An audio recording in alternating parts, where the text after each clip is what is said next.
आपल्यासारखे गरीब आहेत बरं का. हा अजिबात नाही. माजलेले हे यांच्यासाठी गरीब मुंबईच्या लोकांना सगळ्या जाती धर्माचे लोक आपले सामान्य लोक त्याला त्रास द्यायचा नाही थोडा सुद्धा. पोलीस बांधव आपल्या सेवेसाठी त्याला त्रास द्यायचा नाही थोडा सुद्धा. लक्षात आलं का. अंदाज झालं तर ते पोलीस साहेब पुढे गेलेले आम्हाला दिलेले त्यांना माहिती वानखेडे स्टेडियम खोला ना झोपण्या पोरांगे पडायला की झाडे शेड जाऊन चांगलं छान झोपेल जाऊन त्याच्यात.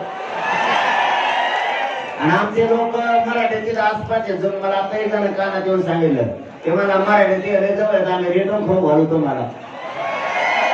वानखेडे स्टेडियम आम्ही चेंडू खेळत होतो एवढं आमच्या पोरांना खाऊन झोपत आहे. हे बॅटीला हाणतोय ते बॅटीला चेंडू हाणतोय. चेंडू हाणा आणि थोडे आता पावसाच्या पाण्यात राहू दे ना आम्हाला रेटून झोपते लेकर बाळा आमच्या गरीबाची. लई शेत ठोकले जाऊन ते फक्त पुढच्या फिरच्या हात लावू नका ते लावणार बी नाहीत आमचे पोरं. बोला म्हणा ते वानखेडे स्टेडियम त्या गरीबाच्या पोराला मुख्यमंत्री साहेब आता येण्यावर करू नका बरं का. मला त्रास होण्याचा करू नका. मला तुम्हाला मोठं करायचं तुम्ही येण्यावर करू नका.